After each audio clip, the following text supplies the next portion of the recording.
Bien, hoy tenemos la clase 10 que se basa un poco en lo que es la comprensión lingüística. Vamos a analizar la lengua castellana en base a la gramática. ¿Qué analizamos hoy? ¿Qué vemos hoy? Vemos la unidad mínima de un texto. ¿Cuál es esa unidad mínima dentro de un texto? La oración. Entonces, vamos a analizar lo que sería la oración y sus elementos, así también su clasificación o sus tipos dependiendo de su estructura o de la actitud del hablante. Esto es un tema que se suele dar bastantes veces, repetidas veces en el colegio, pero de igual forma vamos a ir repasando porque para el examen tiene un cierto nivel, una complejidad un poco mayor en la hora de realizar los test de selección múltiple que lo que solemos hacer un poco en el colegio, ¿verdad? Y vamos a analizar la morfosintaxis de la oración. ¿A qué nos referimos cuando decimos morfosintaxis? A la estructura de la oración. La morfosintaxis estudia las formas y las funciones de las palabras, es decir, esta palabra, ¿qué me está transmitiendo dentro de un texto o en este caso dentro de una oración? ¿Cuál es su jerarquía? ¿Cuál es su rango? ¿Cuál es su función específica? Entonces, usamos la morfosintaxis para realizar ese análisis. Se refiere a los elementos que componen y constituyen la construcción de oraciones siguiendo las normas y reglas de la lengua. ¿Quién establece estas reglas? La Real Academia Española. Bien, la oración es el conjunto de palabras que tiene autonomía sintáctica y expresan un sentido completo. ¿Qué significa que tenga una autonomía sintáctica? Que no necesita ser demasiado prolongado como para tener un sentido completo. Con una oración corta de 2 o 3 palabras que tengan los elementos puntuales que debe tener una oración, ya tenemos un sentido completo, es decir, ya tenemos una información completa. Como dije al principio, es la parte o el fragmento más pequeño dentro de un texto. Si analizamos un párrafo, el párrafo es un conjunto de oraciones. Por ende, entonces, la parte más pequeña o la estructura más pequeña dentro de un texto siempre va a ser la oración. Comunica una idea completa, una información o nos detalla algo referente a un suceso. Si nosotros extraemos una oración de un texto, esa oración tiene que tener un sentido completo, aunque sea extraído de ese texto. Es decir, tiene que tener sentido la información que me da ese fragmento o esa información, aunque yo lo haya quitado del texto. Esto se utiliza mucho cuando hacemos extracciones de ideas principales y secundarias o ideas centrales de un texto. ¿Qué es lo que hacemos realmente? Estamos extrayendo una oración, un fragmento pequeño de ese texto que me está dando una información general y completa de lo que se refiere en ese texto. ¿Se entiende? ¿Alguna duda hasta acá?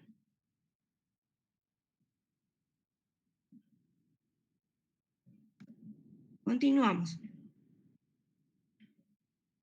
¿Cuáles son los componentes o los elementos de una oración? Hay 2 componentes principales, el sujeto y el predicado. El sujeto es una estructura que indica quién lleva a cabo la acción o el elemento sobre el cual se habla. ¿Cómo reconocemos o qué técnica podemos utilizar para reconocer más rápidamente el sujeto dentro de una oración? Respondemos a ciertas preguntas o nos hacemos ciertas preguntas. Tenemos la oración. La multitud gritaba eufórica. ¿Quién gritaba eufórica? Es decir, ¿quién realizaba esa acción? La multitud. También se puede cambiar el número al verbo y observar qué estructura se ve afectada. Esta es otra técnica. Es decir,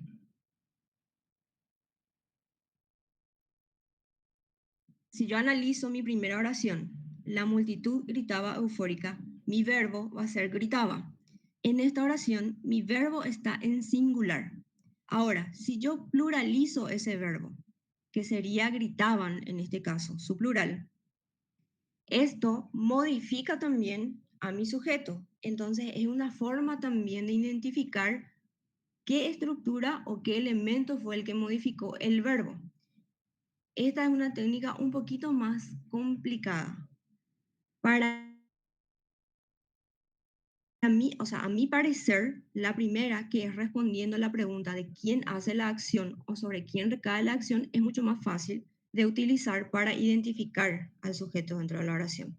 Entonces, vemos en la oración cuál es el verbo, cuál es el predicado. Una vez que ubicamos al verbo y el predicado, nos hacemos la pregunta de quién o qué o sobre quién se realiza esa acción y ahí ya nos dice cuál o quién es el sujeto. Otro detalle, el sujeto no necesariamente va a estar al principio de la oración, puede estar o en medio o al final. Entonces hay que atender bien también ese detalle, de dónde está ubicado. Si yo, por ejemplo, decía, gritaba eufórica, la multitud, sigue siendo la multitud mi sujeto, pero ¿dónde está ubicado en la oración ahora? Está ubicado al final. Entonces, no siempre, no es una regla general que el sujeto esté al principio de la oración. El siguiente elemento es el predicado y es el elemento que detalla la acción que realiza el sujeto, es decir, te da la información complementaria del cómo, del cuándo, de la forma en la que el sujeto está realizando esa acción. Para identificarlo, podemos preguntar al sujeto qué es, qué hace o qué acción realiza. El mismo ejemplo anterior. La multitud gritaba eufórica. ¿Qué hacía la multitud? Gritaba eufórica. Entonces, ahora la pregunta responde, ¿el qué, el cómo o el cuándo ocurre la acción del sujeto? Otra técnica para identificar el predicado, que a mí me parece también un poco más rápida o más sencilla, es ubicar el verbo. El predicado comienza a partir del verbo y si se encuentra al final de la oración, termina en el punto y aparte. Entonces tenemos también dos maneras de identificar el predicado. Haciéndonos la pregunta, al igual que en el caso del sujeto, de el qué, el cómo o el cuándo. Repito, el sujeto hace la acción.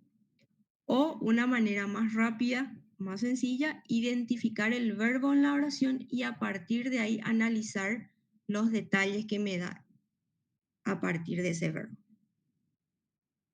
Por lo general, en el colegio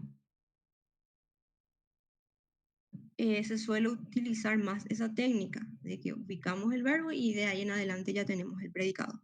Ahora lo que tienen que atender también es que, como les mencioné anteriormente, el sujeto puede estar al principio, en medio o al final de la oración. Entonces, por ende, el predicado también va a sufrir cambios en su posición en la oración. Si mi sujeto está al principio, mi predicado le va a seguir hasta el punto y aparte, es decir, va a estar después del sujeto. Si mi sujeto está al final de la oración, entonces, por lo general, mi predicado va a estar al principio. Hay una inversión del orden. Entonces, eso también tienen que ir atendiendo. Otro punto también. Cuando decimos señalar, por ejemplo, en un ejercicio o en una selección múltiple, que nos señale una oración y nos dice, este es el sujeto, ¿qué tenemos que atender? El sujeto, por lo general, se señala teniendo en cuenta también el artículo que acompaña al sustantivo o a la construcción del sujeto a la que llamamos sujeto, valga la redundancia. ¿Qué quiero decir con esto? Si yo vuelvo a analizar mi oración ejemplo, la multitud gritaba eufórica. Dijimos que nuestro sujeto era la multitud, no solo es la palabra multitud. Entonces, ¿cómo yo señalo o desde dónde yo marco que es mi sujeto? Teniendo en cuenta mi núcleo del sujeto, que es la palabra más importante, en este caso multitud, más el artículo que le acompaña. Si yo tengo una selección múltiple y solamente me señala que multitud es mi sujeto, esa es la opción incorrecta, porque mi sujeto es la multitud. Esa sería la respuesta completa y correcta. Esas son algunas cáscaras de banana también que les puede poner en los test de selección múltiple. Lo mismo para el predicado. ¿Desde dónde yo considero predicado? Desde el verbo, no desde lo que dice después del verbo o desde lo que dice antes del verbo. Partiendo del verbo hasta mi punto y aparte, en el caso del que el predicado esté al final de la oración, todo eso es completamente mi predicado. Si en los test de selección múltiple, una de las opciones, por ejemplo, no tiene subrayado o no tiene señalado el verbo y me dice ubicar predicado, esa opción es incorrecta. ¿Por qué? Porque mi predicado va desde el verbo. Entonces busco entre las opciones el predicado que esté señalado desde el verbo hasta el punto y aparte. Repito, en caso de que el predicado se encuentre hacia el final de la oración. ¿Alguien tiene alguna consulta hasta acá?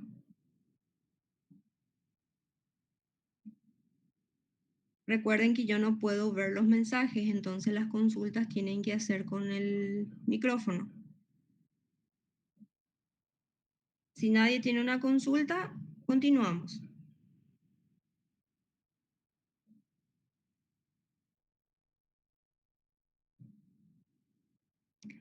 Bueno, vamos a analizar netamente lo que es el sujeto. Como dije al principio, tanto el sujeto como el predicado, como la oración completa misma, tiene una cierta clasificación. Primero vamos a analizar la clasificación del sujeto. Dentro del programa, ustedes deberían de poder manejar dos tipos de clasificaciones. La primera es según la cantidad del núcleo del que consta el sujeto. ¿Qué quiere decir eso? A partir de la cantidad de núcleos, yo tengo dos clasificaciones. Puede ser o simple o compuesto. Cuando yo tengo o identifico un solo núcleo del sujeto, digo que mi sujeto es simple. Y en contrapartida, si tengo dos o más núcleos dentro de mi sujeto, entonces mi sujeto viene a ser un sujeto compuesto. Vamos a analizar los ejemplos. En el ejemplo del sujeto simple, dice la oración, todos los socios votaron a favor. Hacemos la pregunta para identificar al sujeto. ¿Quiénes votaron a favor? Todos los socios. Entonces, todos los socios viene a ser mi sujeto. Recuerden que sujeto es el núcleo más el artículo o el complemento que le acompaña. Entonces, todos los socios es mi sujeto. Ya identificamos el sujeto. Ahora, ¿qué debemos identificar? El núcleo. El núcleo es la palabra más importante, la palabra central dentro del sujeto. Por lo general puede ser un sustantivo, un adjetivo en el que recae una acción, en algunos casos particulares un adverbio, pero por lo general suele ser un sustantivo. Entonces, ¿cuál sería ese sustantivo dentro de este sujeto? La palabra socios. Esas dos palabras que le anteceden, todos y los, son complementos del sujeto. Entonces, como ubicamos solamente un núcleo del sujeto, el sujeto viene a ser del tipo simple. Analizamos ahora el siguiente ejemplo. Terremotos, inundaciones y erupciones volcánicas son las principales catástrofes naturales. Hacemos la pregunta para identificar el sujeto. ¿Cuáles son las principales catástrofes naturales? Terremotos, inundaciones y erupciones volcánicas. Entonces, a partir de terremotos hasta erupciones volcánicas viene a ser mi sujeto completo. Ahora, ¿cómo analizamos para buscar el núcleo? Nuevamente, identificamos los sustantivos. En este caso, tenemos tres sustantivos o tres fenómenos: terremotos, inundaciones y erupciones. Ahora,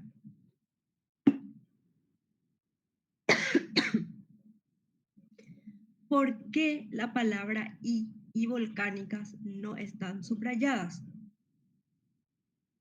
Porque las palabras principales o los sustantivos principales de quienes se hablan dentro de la oración son terremotos, inundaciones y erupciones. La palabra y volcánica son ya complementos de ese sujeto. ¿Y qué es lo que nosotros estamos buscando analizar? El núcleo. Entonces, solamente marcamos o señalamos esas tres palabras. Puede pasar también que en su selección múltiple, por ejemplo, se les señale o se les marque en base a este ejemplo la palabra volcánicas. Esa opción, si buscamos el núcleo o si nos pide el núcleo del sujeto,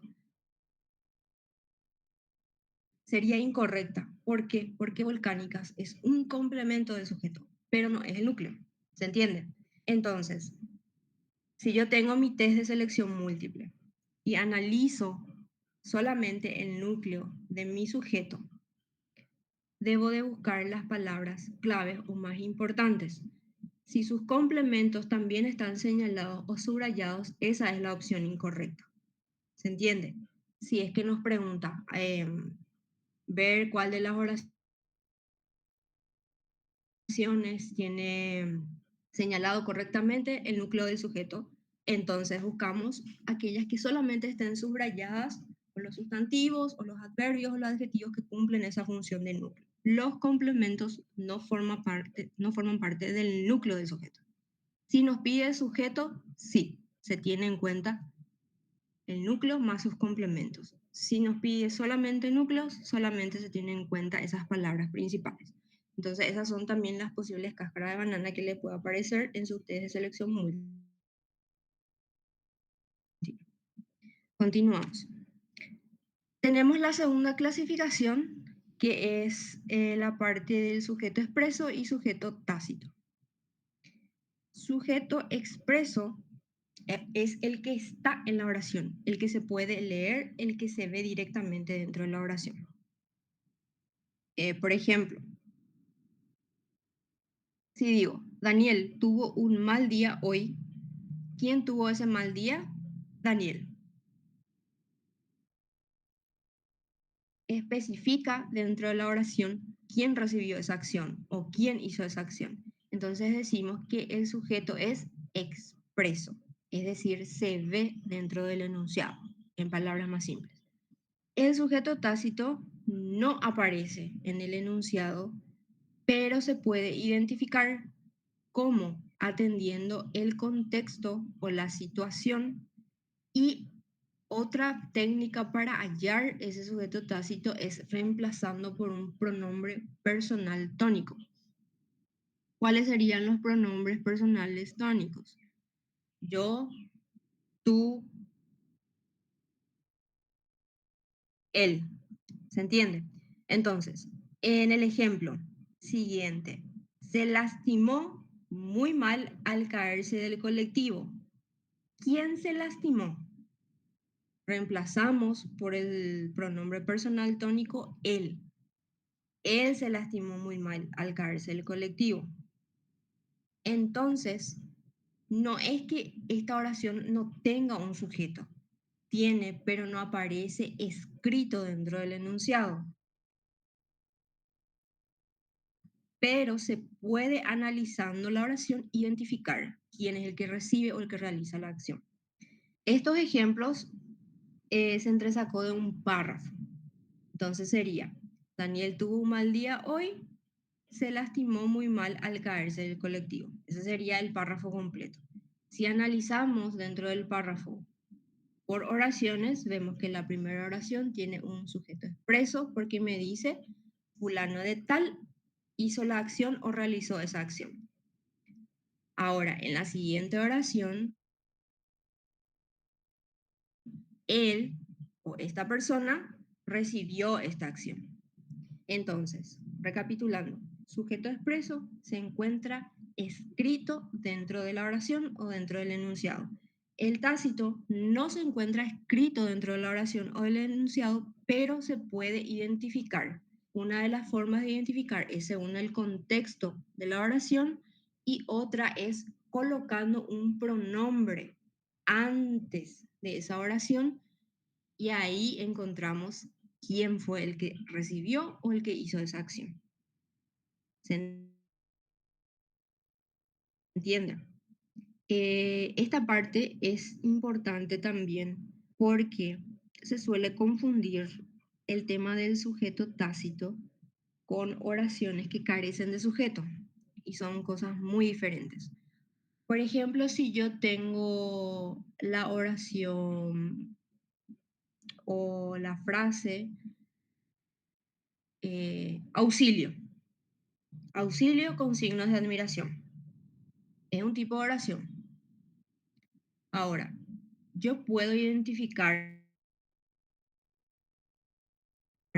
en esa oración que dice auxilio dentro de signos de exclamación a un sujeto, no. Entonces, esa oración carece de sujeto. Diferente es cuando tiene un sujeto tácito. El sujeto tácito es está quien recibe o realiza la acción, pero no está nomás escrito dentro del enunciado. Sin embargo, existe. Ahora, cuando no se puede identificar dentro del enunciado ni por contexto ni ubicando un pronombre antes, entonces esa oración carece de sujeto. Son conceptos diferentes. También les puede aparecer como trampitas dentro de su test de selección múltiple. Les puede pedir identificar el sujeto tácito y dentro del grupo hay oraciones con sujeto expreso, oraciones que carezcan de sujeto. Entonces ustedes deben de identificar con las estrategias de las que hablamos ahora, que es identificar el contexto y poner de antemano un pronombre, si no se encuentra escrito específicamente el sujeto. Bien, ahora vamos a analizar la oración en sí. También tiene una clasificación. La primera es según su estructura. Según su estructura, por lo general se suele tocar bastante también en el colegio. Es un tema bastante conocido, pero vamos a dar también de igual manera como un repaso y obviamente dentro del test de selección del examen aumenta un poco también la dificultad para identificar. Entonces, primero analizamos el concepto. Dice que la oración unimembre son aquellas en las que no se pueden reconocer los dos componentes, pues son simples expresiones que exteriorizan un sentimiento, una emoción o una cortesía. Vamos a parar acá. Retrocedemos. Dice, aquellas en las que no se pueden reconocer conocer los dos componentes de la oración. ¿Cuáles eran los dos componentes de la oración? Sujeto, predicado. ¿Qué pasa con la oración unimembre? No tiene al sujeto y al predicado juntos. ¿Qué información extra nos da? Nos dice que son expresiones, expresiones que manifiestan sentimientos, emociones o una cortesía.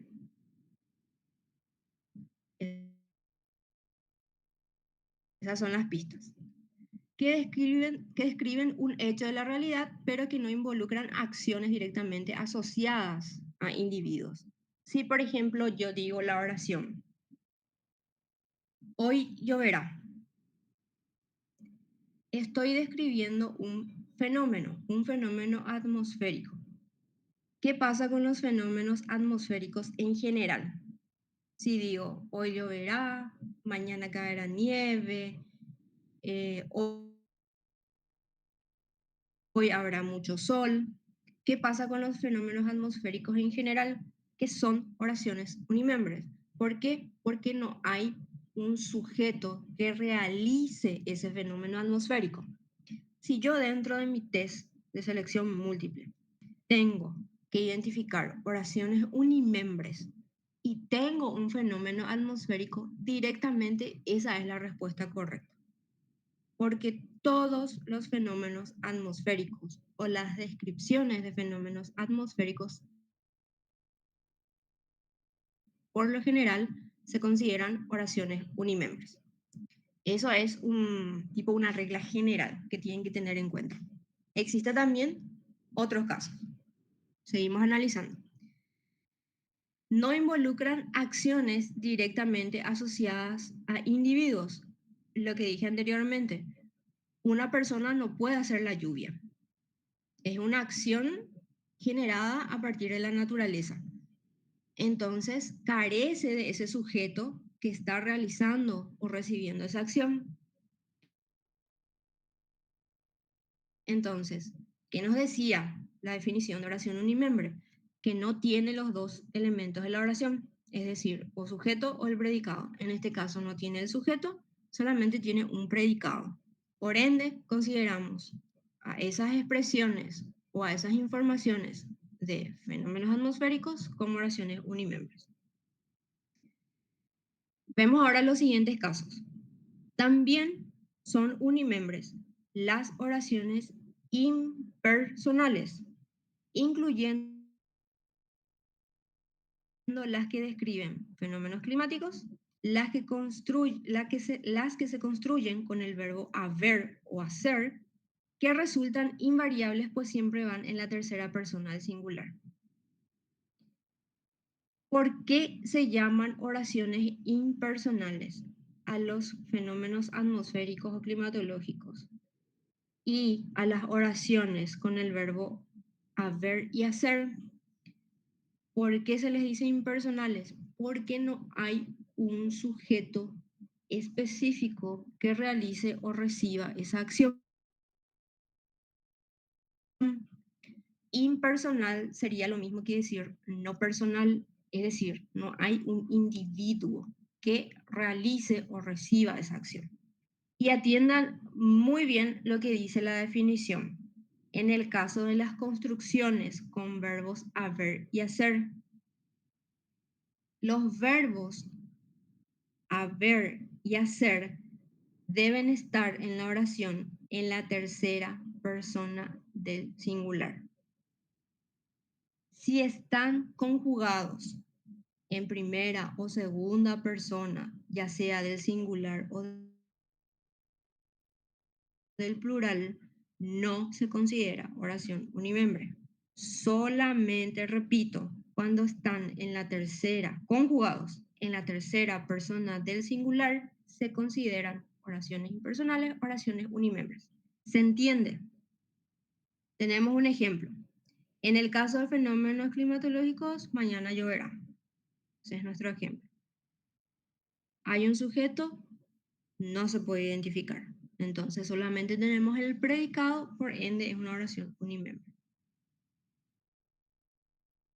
Ahora, En el siguiente ejemplo, hay algo extraño en ti. ¿En qué persona está conjugada el verbo haber, tercera persona del singular? Se considera entonces una oración unimembre. Entonces, para identificar, repetimos, tenemos dos casos. Fenómenos climatológicos, verbos haber o hacer en la tercera persona del singular. Sería genial que estas reglas generales o estos tips vayan anotando para tener en cuenta, que hagan su propio resumen y entonces estas reglas por lo menos anotar y saber, lo posible saber de memoria. Y ya con los ejercicios, tipo ir practicando, ¿verdad? Al final de la clase, hago un paréntesis, si nos da un tiempito, preparé un ejercitario que es en base al Max Donnell,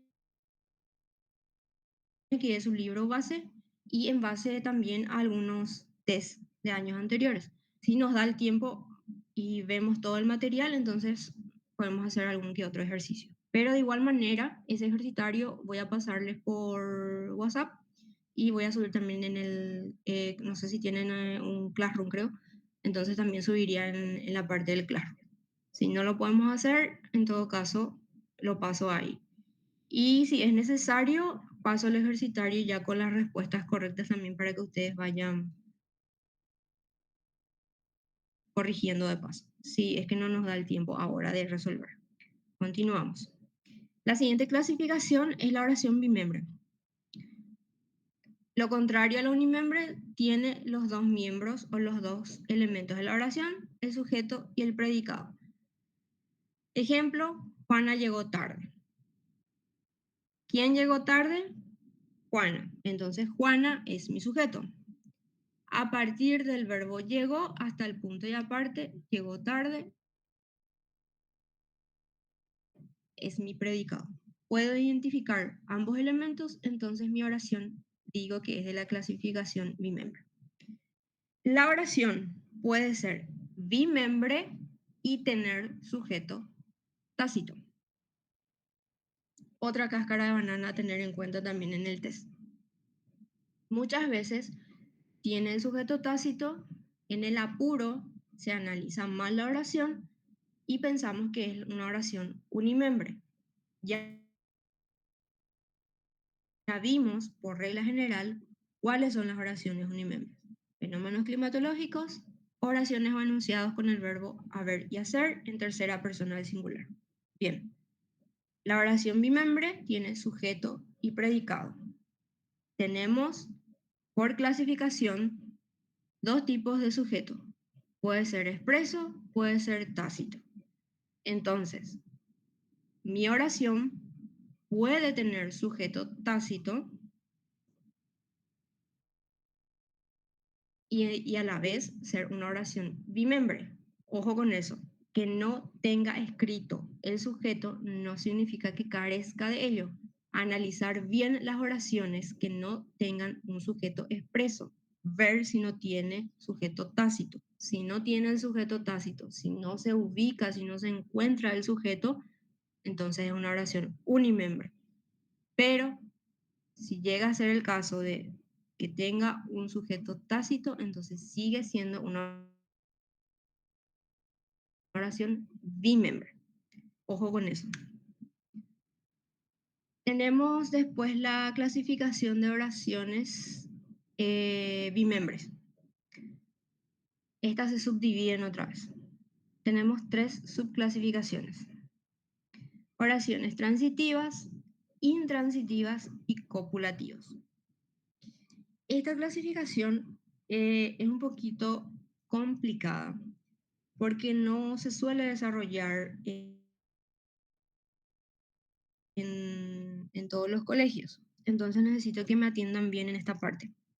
Dentro de las oraciones transitivas, el verbo requiere un complemento directo para completar el sentido de la acción o el sentido de la oración. Analizamos. ¿Qué es un complemento directo del verbo? El concepto de complemento directo del verbo se suele dar en el colegio, pero vamos a repasar de igual forma. Complemento directo es el que responde a la pregunta ¿qué? Después de una acción. Tenemos un ejemplo. Juan come una manzana. ¿Cuál va a ser mi verbo? Come. ¿Qué es lo que come? Una manzana. Entonces, el fragmento de la oración, una manzana, es el complemento directo del verbo. Si yo digo Juan come nada más, ¿tiene sentido la oración? No. ¿Por qué? Porque no me está dando una información completa. No me está diciendo qué come, a qué hora come. Entonces, si yo solo tengo la oración Juan come, no tengo la información completa. Ahora, al decirme que come una manzana, ahí sí tengo toda la información que yo necesito saber sobre la acción que está realizando Juan. Entonces, cuando dentro de la oración mi verbo necesita de ese complemento directo, es decir, de esa información extra que responde a la pregunta ¿qué?, digo que mi oración es transitiva. ¿Se entiende? Importante que señalen, que subrayen, que escriban que oraciones transitivas, en el caso de las oraciones transitivas, el verbo requiere complemento directo. Segunda subclasificación. Oraciones intransitivas. Son aquellas en las que el verbo no necesita un complemento directo para tener sentido completo. Por ejemplo, María duerme. En este caso, ¿yo necesito esa información complementaria? No, porque al decirme María duerme, yo ya sé qué acción ella está realizando. Yo ya no necesito más ningún otro detalle para tener la información completa.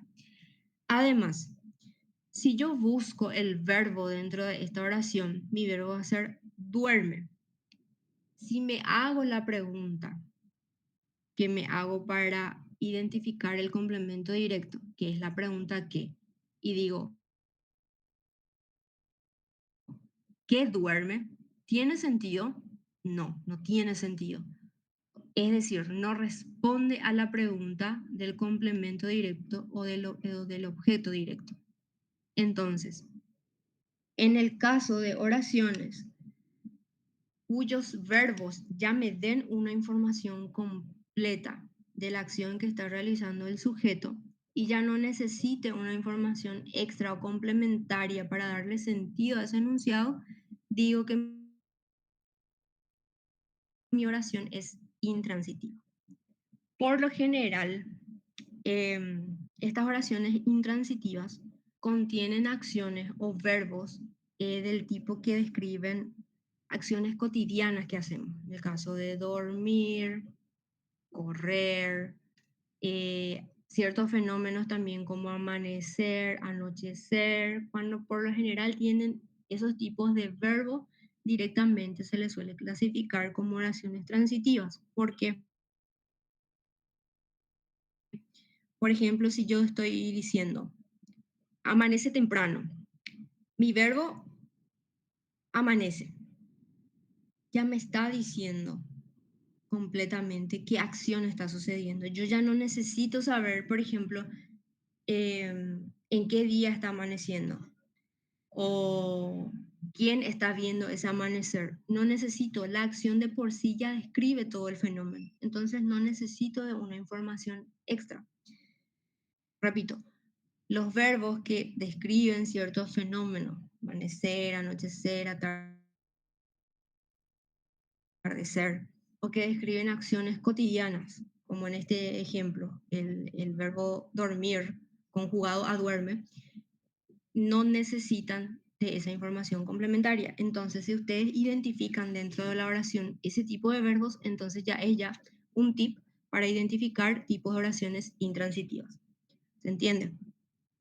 Por último, tenemos las oraciones copulativas. Estas oraciones contienen un verbo copulativo, es decir, los verbos ser, estar y parecer. Y esto necesito que anoten, subrayen, resalten. Los verbos copulativos son solamente estos tres. En realidad hay una lista como de 11 verbos copulativos, pero los más importantes y los que más se suelen analizar son estos tres. Es decir, dentro de los test o dentro del examen, sí o sí, alguno de estos tres les va a aparecer dentro de las opciones. Ser, estar y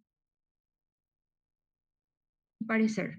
Una oración es copulativa si está alguno de estos verbos dentro de esta oración. Estos verbos pueden estar o en su forma infinitiva, que es como los vemos ahora, ser, estar, parecer, o en sus formas conjugadas, que es como lo que está en el ejemplo, que dice el cielo está despejado.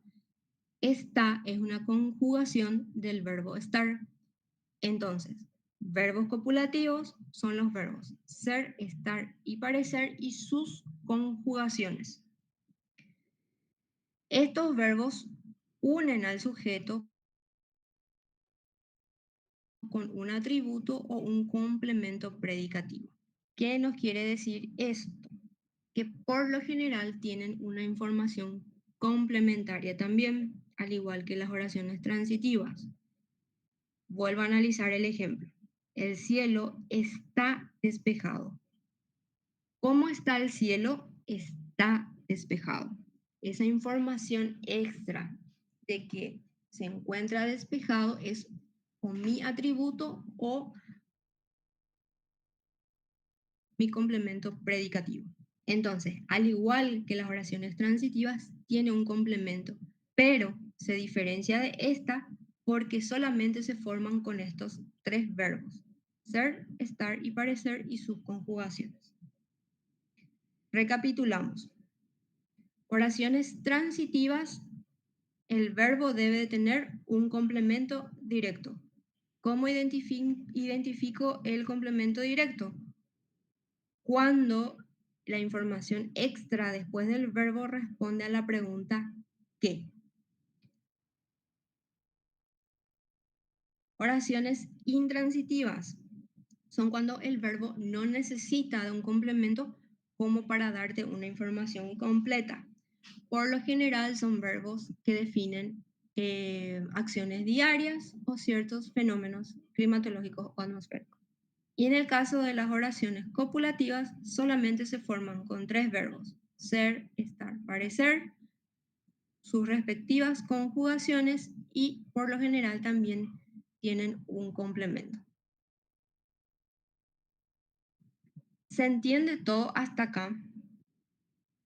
Si alguien tiene alguna duda o voy muy rápido o algún concepto no le queda claro, que pregunte a través del micrófono, porque yo no puedo ver ahora los mensajes y capaz esa duda que ustedes tengan también tenga otro compañero y les sirva también como retroalimentación. Si nadie tiene ninguna duda, continuamos.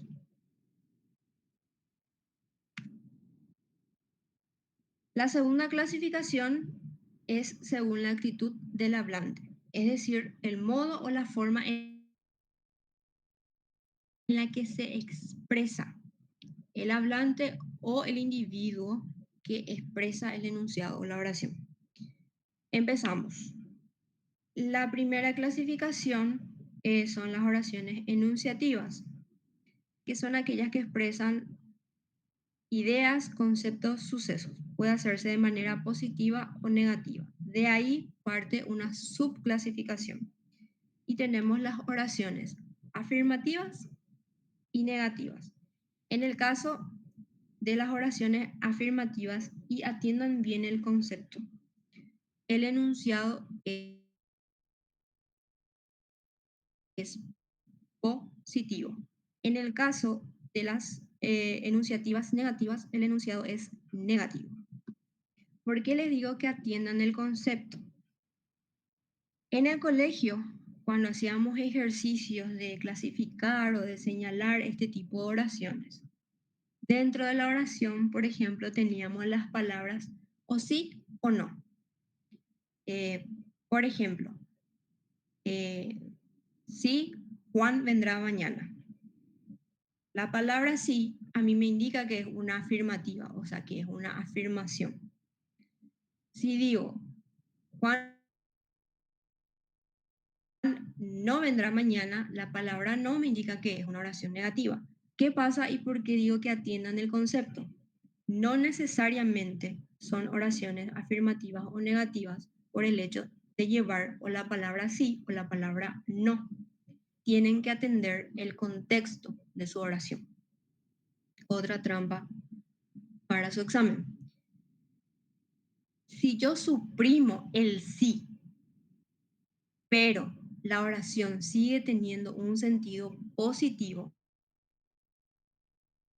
de igual manera esa oración es una oración afirmativa.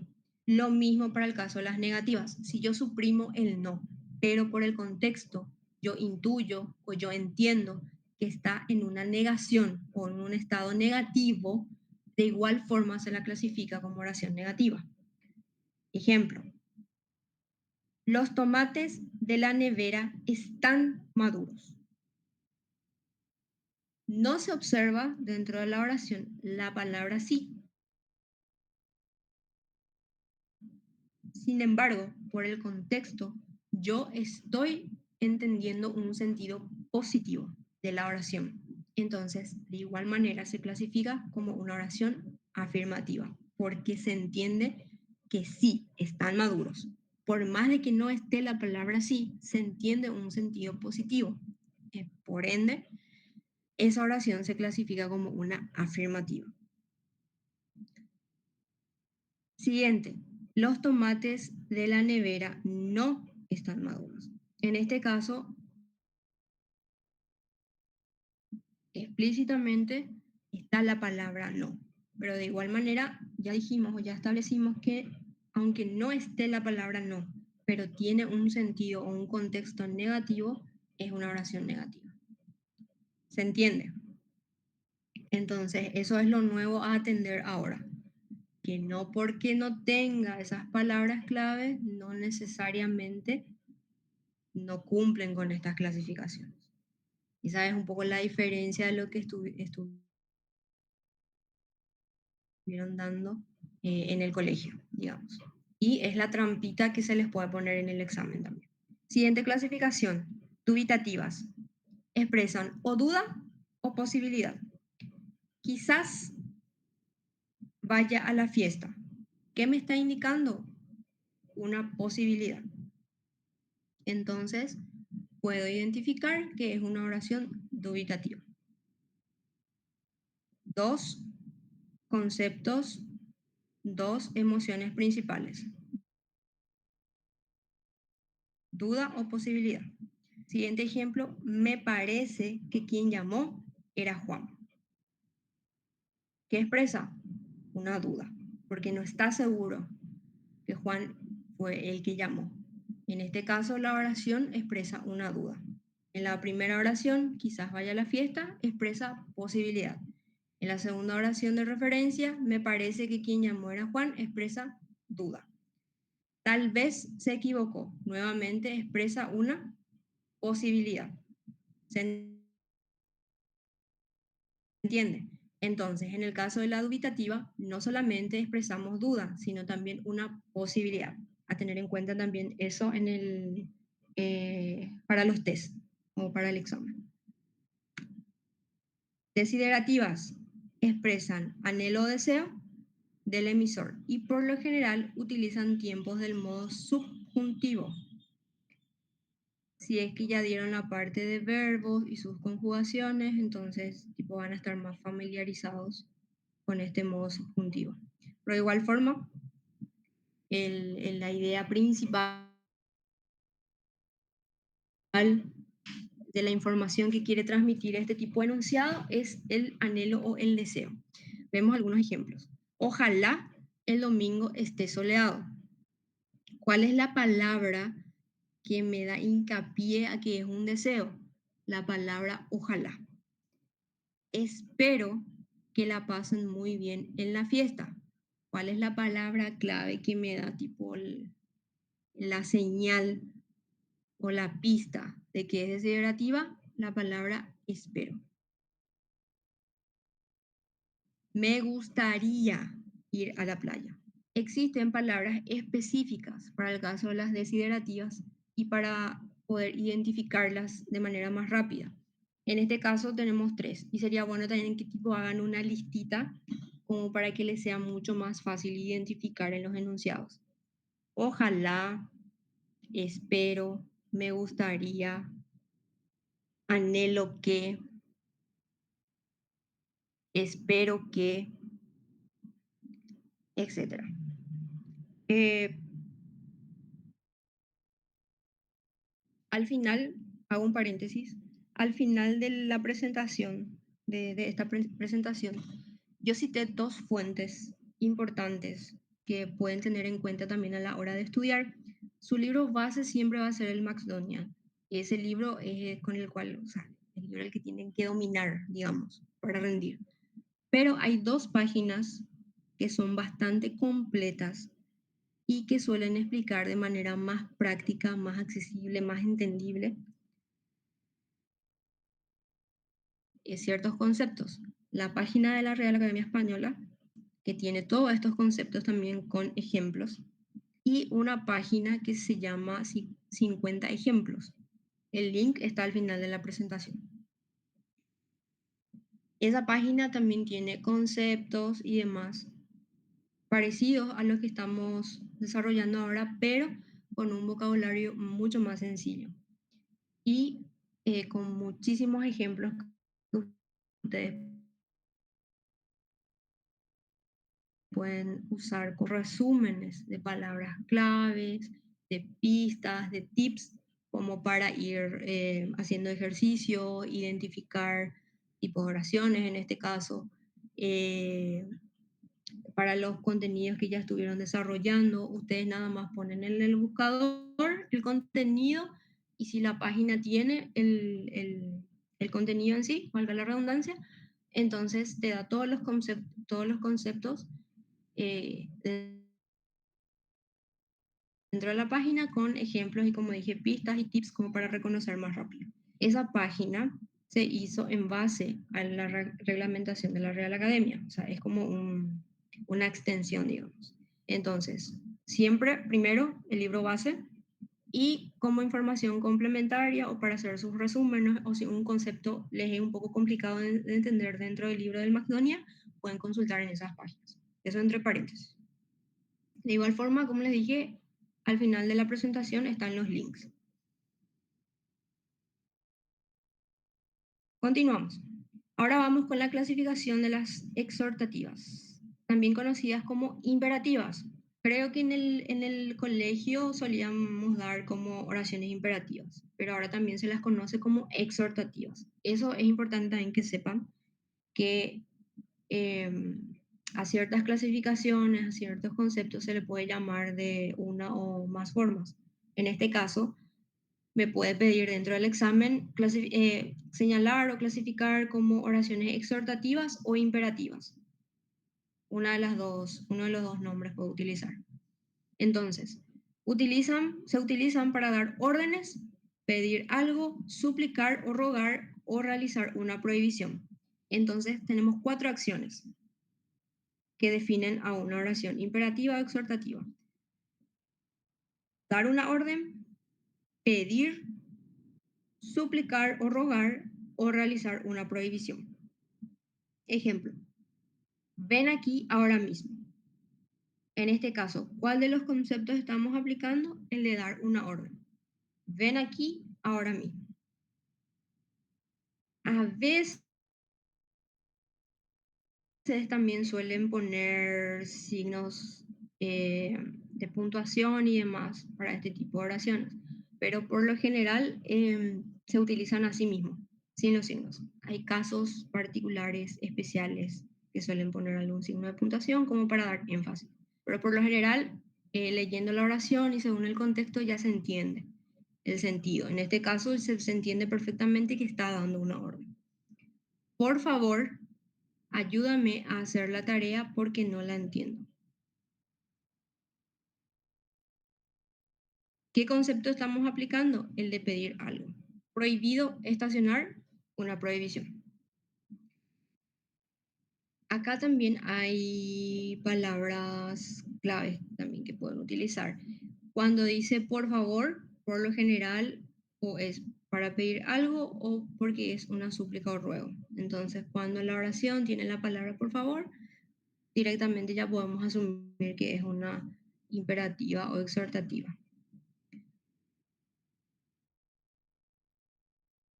Cuando la oración tiene un sentido de mando también, ven aquí o vete allá o subí ahora, cuando tiene ese acento, esa sílaba tónica bien marcada, por lo general también se puede identificar que se está dando una orden. Esos son algunos tips también para identificar este tipo de oraciones. Luego tenemos las interrogativas que buscan obtener algún tipo de información del interlocutor, es decir, hacen una pregunta para que tu interlocutor te dé una información o te dé una respuesta a esa pregunta. Además, se usan para hacer sugerencias o pedidos.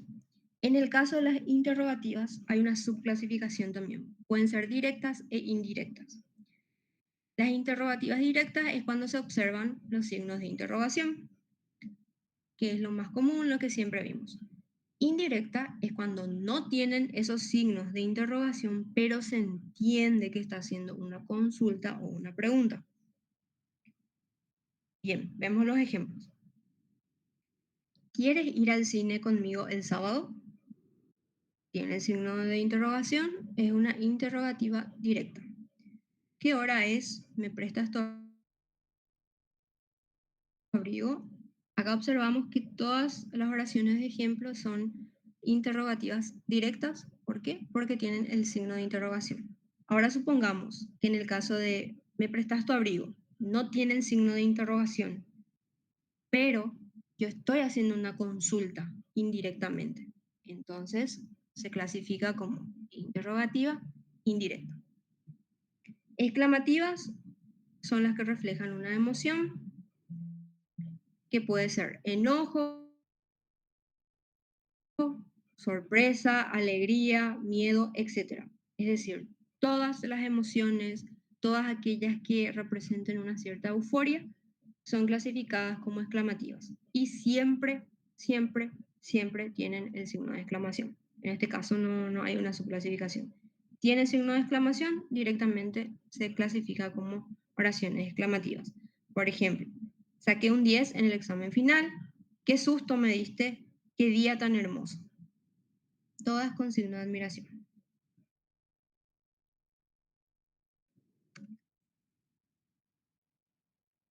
Bien, estuvimos viendo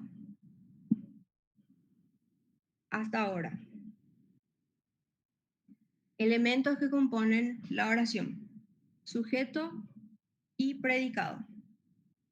El sujeto tiene una clasificación, dijimos que podía ser simple o compuesto. Simple cuando tiene un solo núcleo, compuesto cuando tiene dos o más núcleos.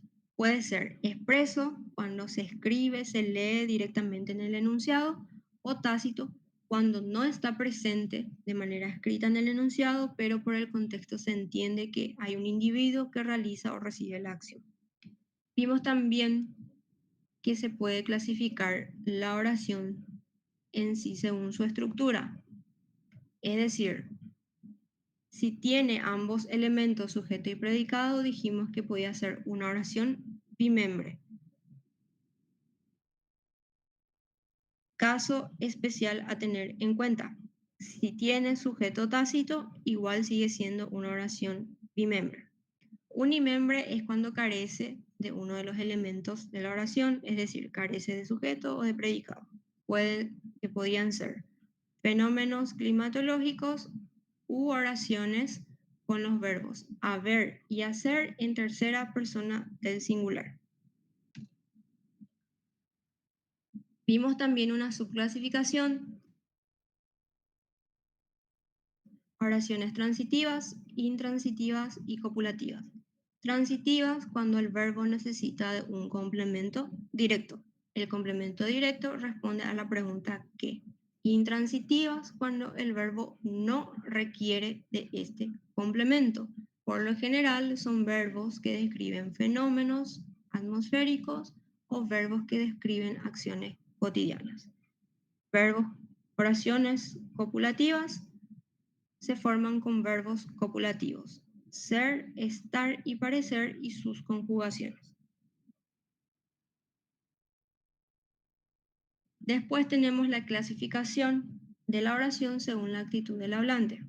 Enunciativas, que podían ser afirmativas o negativas. Afirmativas cuando expresan un sentido positivo y negativas cuando expresan un sentido negativo. No necesariamente deben de estar escritos las palabras sí o no para ser afirmativas o negativas.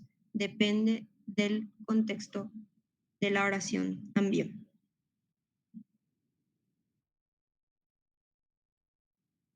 Dubitativa expresaba duda o posibilidad. Interrogativa podía ser directa o indirecta. Directa cuando lleva signo de interrogación, indirecta cuando expresa una pregunta sin el signo de interrogación. Exclamativa siempre lleva signo de exclamación. Exhortativa o imperativa da orden, ruego o pide algo. Si me faltó alguna, creo que ya no. Esa es una pequeña retroalimentación. Son temas que no son muy complicados. De hecho, es uno de los contenidos más sencillos del programa, pero que de igual forma suele también tener sus trampitas y sus cáscaras de banana en el examen. Bien, vamos ahora a la última parte.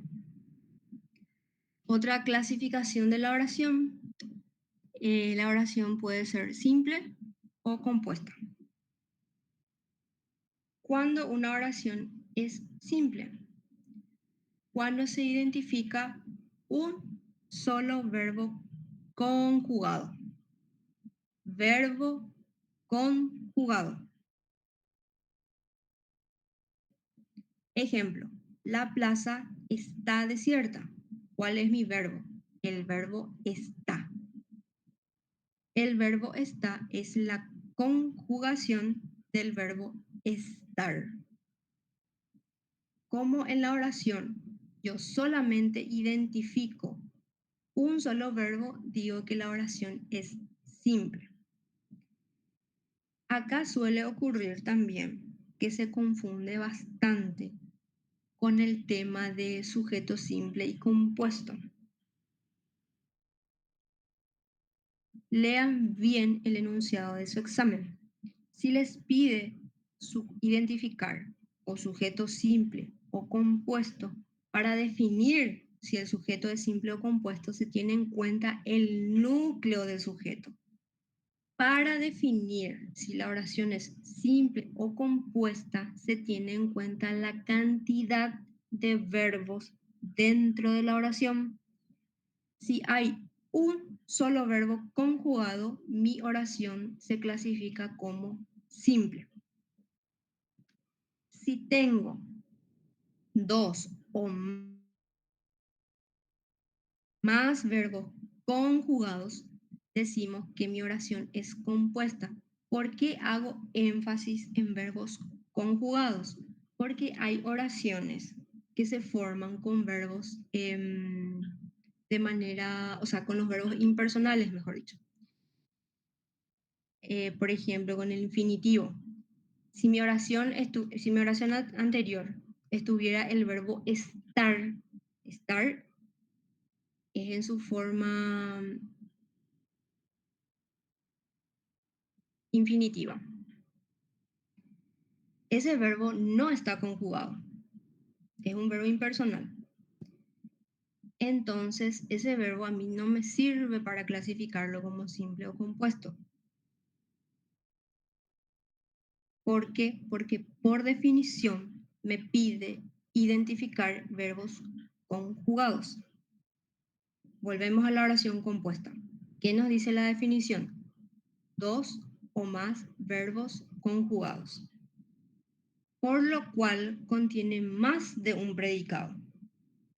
El predicado es la información detallada del verbo o de la acción que está realizando el sujeto. Si el sujeto está realizando varias acciones, por ende, yo tengo que tener varios detalles de esas acciones. Entonces, si tengo dos verbos, tengo que tener dos predicados. Si tengo tres verbos, tengo que tener tres predicados. Por ejemplo, los adultos trabajan y los niños juegan. ¿Cuáles van a ser los verbos dentro de la oración? Trabajan y juegan. Como hay más de un verbo dentro de la oración, entonces digo que es una oración compuesta. Puede haber 3, 4, 5 verbos, etc. Dos en adelante ya se le define como oración compuesta. Ahora, esta oración compuesta tiene otra vez una subdivisión. Y tenemos este mapa conceptual para resumir esas subdivisiones. Primero tenemos las oraciones coordinadas, que tiene de vuelta una subclasificación, pero que tiene, o sea, es una manera muy sencilla de identificar, porque tienen palabras claves, digamos, esas subclasificaciones. Sería bueno que traten de hacer un resumen de estas subclasificaciones y en ese resumen pongan las palabras claves que les ayudan a identificar a los tipos de oraciones coordinadas. Tenemos como subclasificación de las oraciones compuestas, oraciones coordinadas, yuxtapuestas y subordinadas.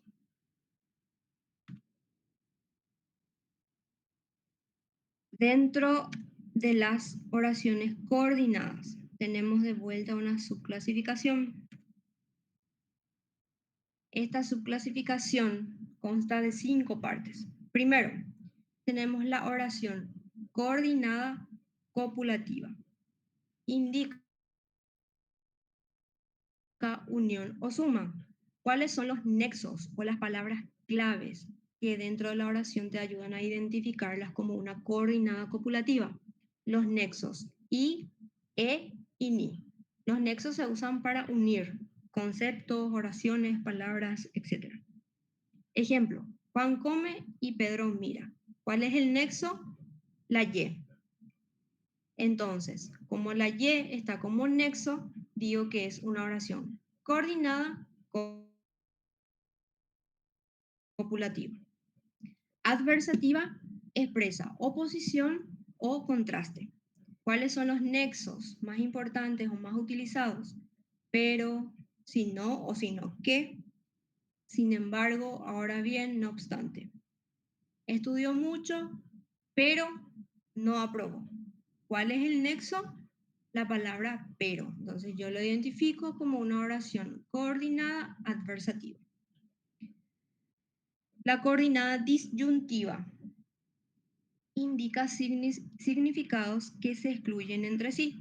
Es decir, si esto ocurre, no puede ocurrir lo otro.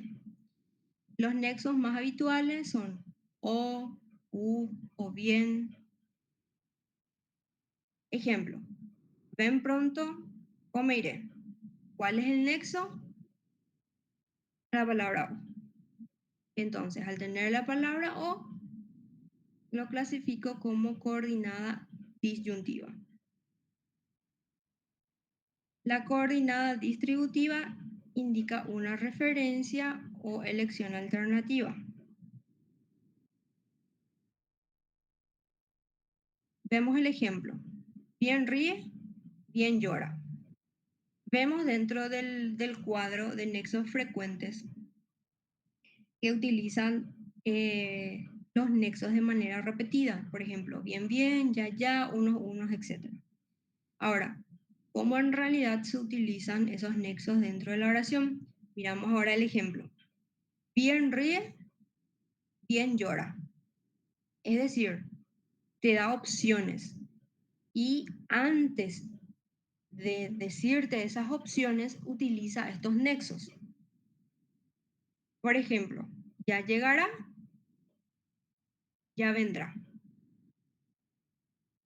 utilizando el segundo nexo.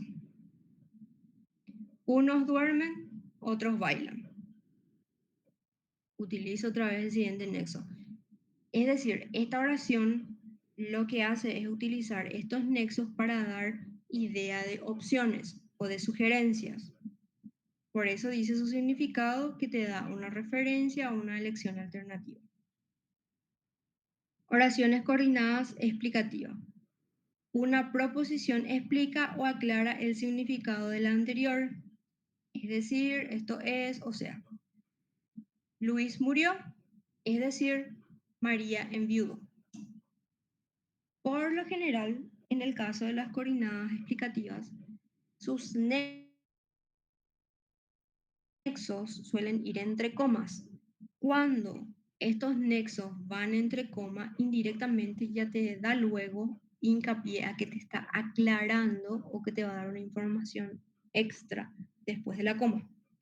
Entonces, otra forma de identificar una explicativa es cuando los nexos, o sea, se ven los nexos, pero estos también van entre comas, indicando que después de esa coma llega una aclaración.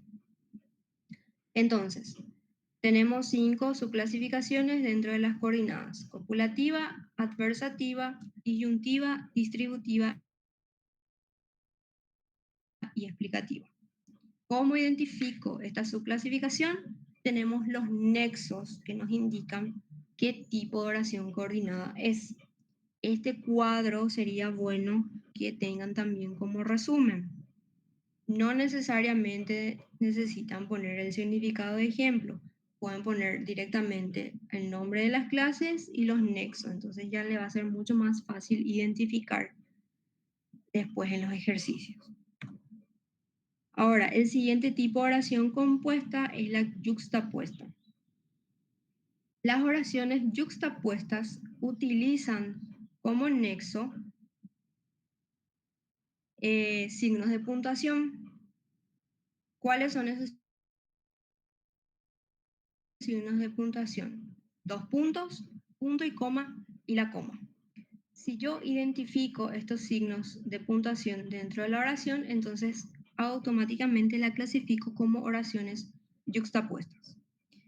Por último, tenemos las oraciones subordinadas. De las tres, esta es la que es un poquito más complicada de identificar. ¿Por qué? Porque tenemos dos oraciones dentro de una oración, pero con diferentes rangos. Tenemos una oración principal y una oración secundaria que complementa la información de la oración principal. Tenemos ejemplos. La obra que vi ayer me gustó. ¿Cuál va a ser la oración principal? La obra me gustó. ¿Cuál es la oración secundaria que vi ayer? ¿Por qué hay esta jerarquía o este rango? Si yo quito esa oración secundaria y solamente digo, la obra me gustó, la oración de igual manera tiene un sentido completo y me da ya una información de lo que el individuo siente o quiere o de la acción que está realizando. Esa oración secundaria es una información extra nada más de la información principal. En el caso de este ejemplo, ¿cuál es la información extra? Que esa obra que le gustó fue la que vio ayer. Entonces, por eso se identifica como oración subordinada. Existe una oración principal o general que tiene un sentido completo en ausencia de la oración secundaria. Sin embargo, tiene esta oración secundaria para ampliar o detallar mejor la información que me da la oración principal. La oración subordinada puede estar o en medio o al final del enunciado.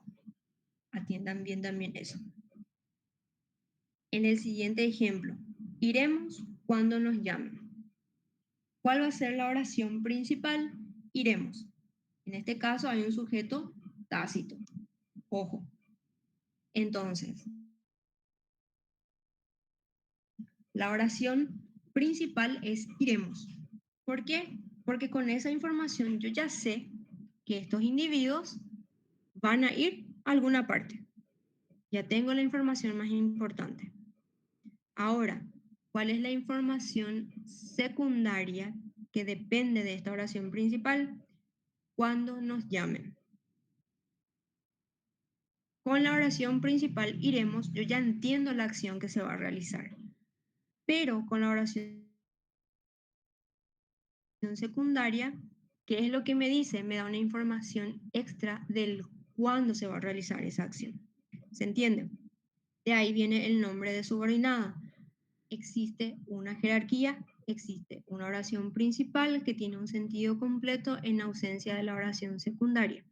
De igual manera, dentro de la oración se ubica la oración principal y la oración secundaria. La oración secundaria puede estar o en medio o al final del enunciado.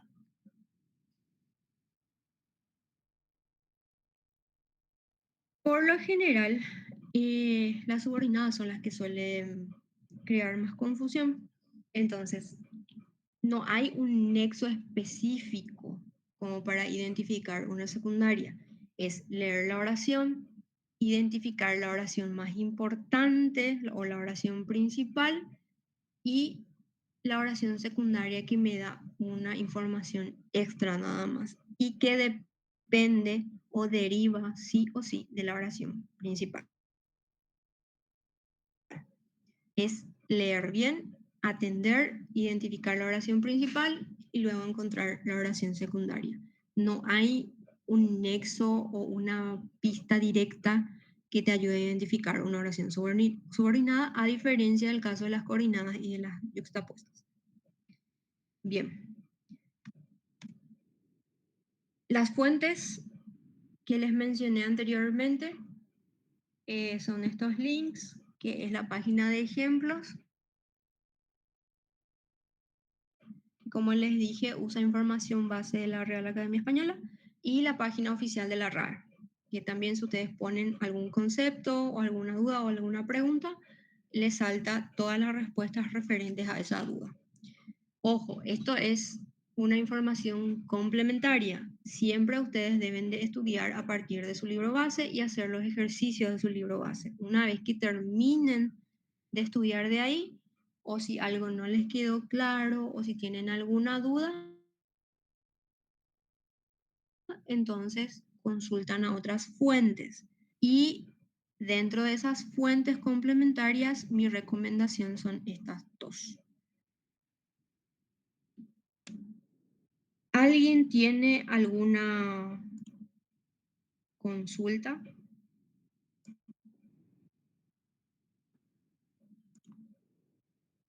¿Alguna duda? ¿Algún concepto que quieran que repasemos?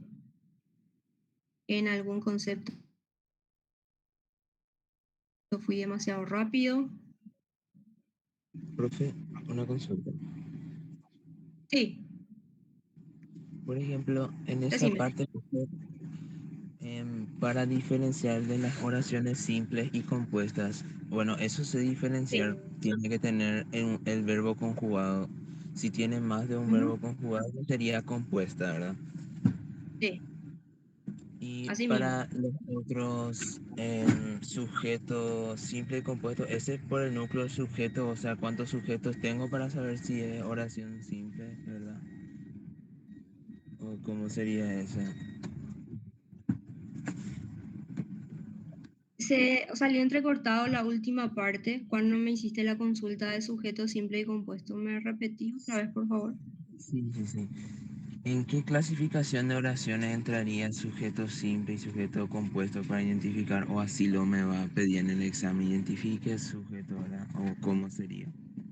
Perfecto. La clasificación de sujeto simple y compuesto responde solamente a la parte de sujeto. No te va a clasificar como tipo de oración tu tipo de sujeto. Para clasificar como oración simple y compuesto, lo que vos utilizás es la cantidad de verbos. Tu cantidad de verbos te definen si tu oración es simple o compuesta. Pero en el caso de sujeto es una clasificación aparte que solo corresponde al sujeto. Entonces, si vos tenés el conteo de la cantidad de núcleos de sujeto dentro de tu oración, lo que te va a dar es una clasificación, pero de tu sujeto. No tiene injerencia el núcleo del sujeto en la clasificación de una oración. Lo que sí influye para clasificar tu oración es la cantidad de verbos. ¿Se entiende? O sea, respondí ahí tu duda o... Sí, profe.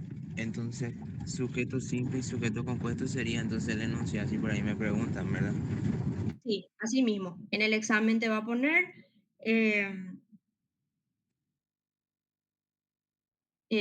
marca la opción que contenga el sujeto simple, por ejemplo.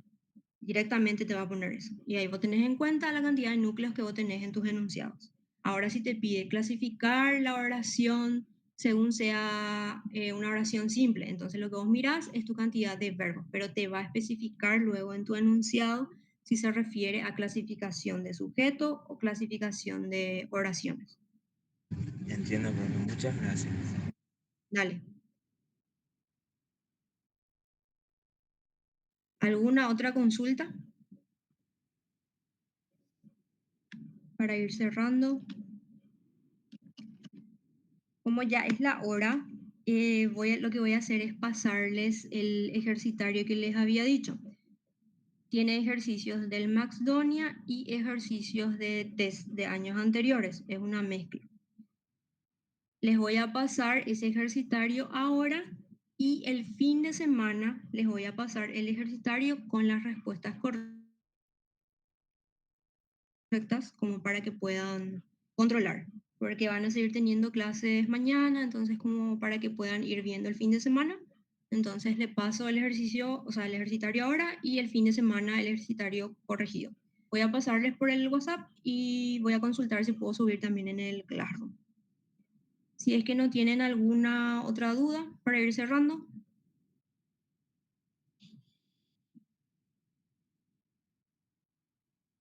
súper. Entonces, nos vemos chicos y les paso los que les prometí ahora, que sería el ejercicio.